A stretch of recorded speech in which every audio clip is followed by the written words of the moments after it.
Денес е празник Ханука. Тој е еден празник, историски празник, кога дојда го ослободила храм и нашле го еден свешник кој го запалиле и имаше зејтин колку само за еден ден. Кога дојда да видат таму дали гори уште и уште гореше. И гореше све 8 дена, поради тоа се слави тој празник 8 дена. Бјаскиот запалат, се пали еден, да кажем, ако е то први ден, еден тој е шамаш или служител и се пали и вториот. И при секој палење има молитви. Една молитва ќе ви испева.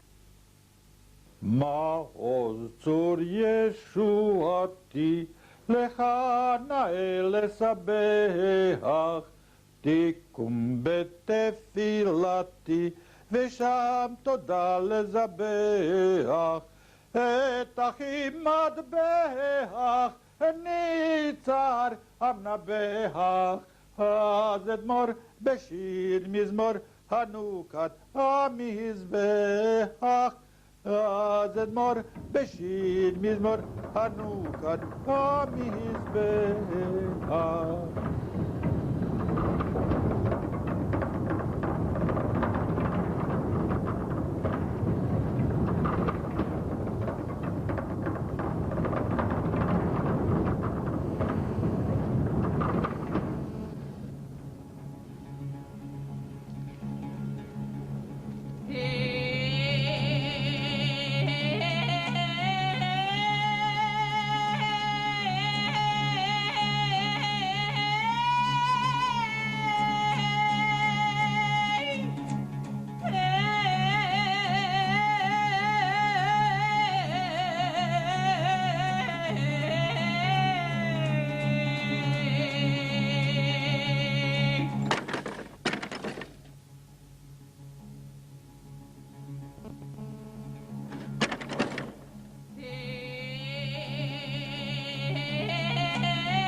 Постојат малку градови на овие балкански простори кои имаат толку богата и бурна историја како што е Битола.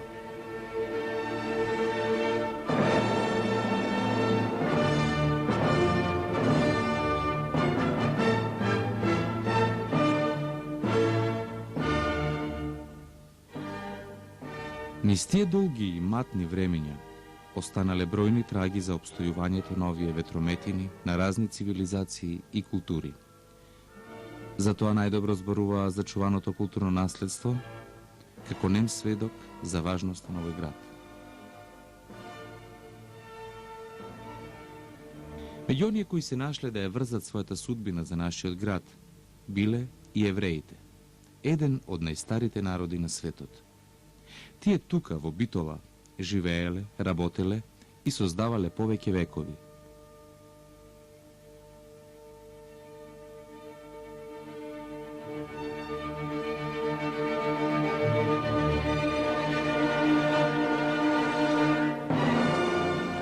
Како од нивната прататковина Арабија, а подосна Израел, Јудеја и другите земји и држави во кои што живееле, стигнале до овие балкански простори, приказната е многу стара и долга. Но нешто посебно треба да се нагласи дека овој трудолюбив народ во текот на многу векови доживеал бројни одења по маките, преселби и страдања. Се знае дека некаде во 6 век пред нашата ера започнува таа страдална Одисеја, каква тешко може да се најде во историјата на човечкиот род.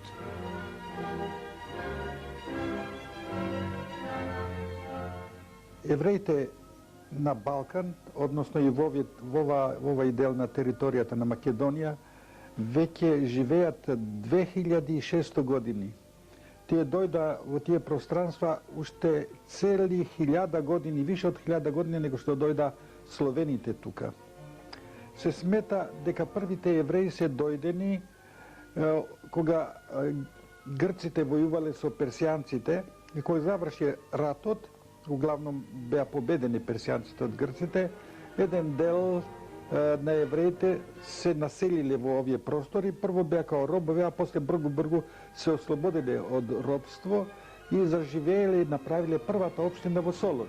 Таа општина станува се поголема и особено се многу зголемила по време на Александар Македонски, затоа што Александар Македонски беше многу сакан од евреите, и тој многу ги сакале евреите, и ја сакали еврејската религија, и тој влезе во храмот на евреите, тој е единен владател на кој му евреите дозволиле и го повикале да влезе во храмот, и тој лично е принел жртва паленица во храмот, и тој лично со оние обичаи, па дури и молитвата беше еврејска, научена од него, да ја каже тамо: ти Господ Бог си едини Бог, значи као да сака да каже дека можеби не ја прихваќа таа религија, али ја знае таа религија. И до известна степен евреите го сматрат Александар Македонски као свој владател.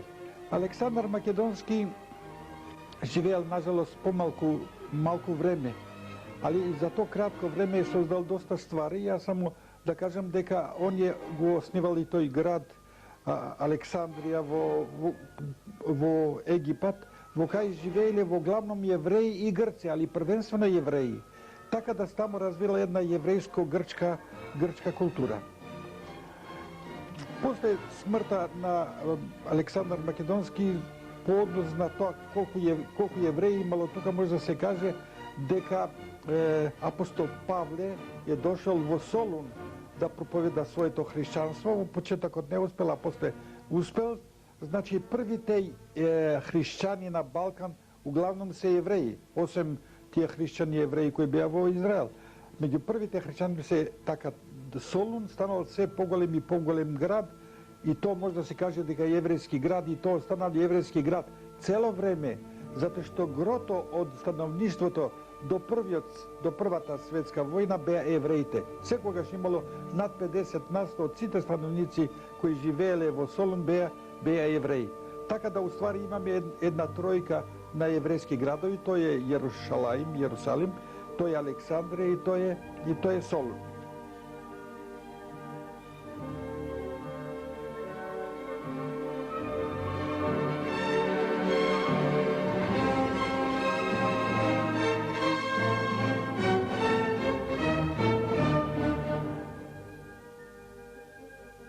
Со поделбата на Римското царство во крајот на 4. век, а посебно по познатиот Никејски собор, одржан во 395 година, кога христијанството станува државна религија, на евреите им биле ограничени доста права.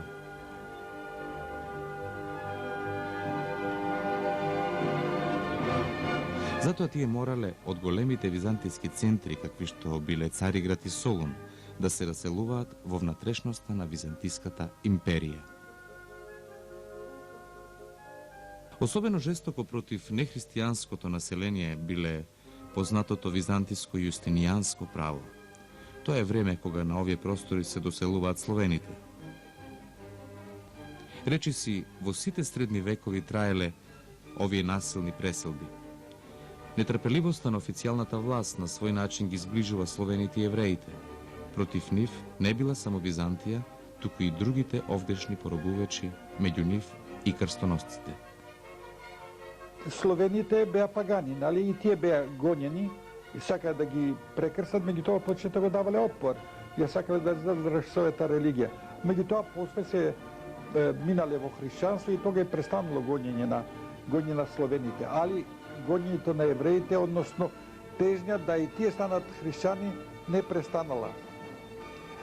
Голема несреќа и за евреите и за целиот народ македонски тука беше по време на тие крстоносни војни, затоа што тие крстоносни војни беа пустошни војни, кај што стигнале, плячкале и Македонија ја исплячкале страшно. И евреите, и словените, и грците, и сите што живеле тука, многу страдале, али тука конкретно сакам да кажем дека евреите доста пострадале. Кога Битола потпаднала под османлиска власт, за некои од европските евреи настануваат нови проблеми. Посебно за оние кои живееле во Шпанија. Со јакнењето на црквата растел и стремежот сите оние кои биле атеисти или од друга некоја вера да мораат да се покатоличат. Инквизицијата станала уште погруба. За секој оној кој се спротиставувал на ваквата политика, следувала смртна казна. Исплашени од ова општа хајка, еден дел од евреите се покрстувале, најчесто привидно, и истите биле познати под името Марами, додека други бегале во Португалија и останатите соседни земји, но и подалеку. Така, во 1492 година, издадена е наредба сите евреи во тек на 3 месеци да се изгонат од Шпанија. Секое противење се знае како завршувало.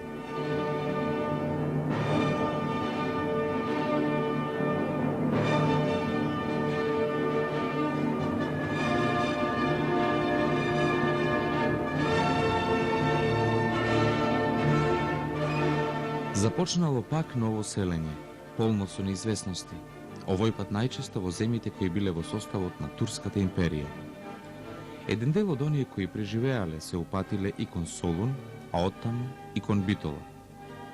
Само неколку години подоцна, односно во 1497 година, и оние што се населиле во Португалија исто така биле изгонети. Некои тргнале по патиштата на шпанските евреи и стигнале до Битола.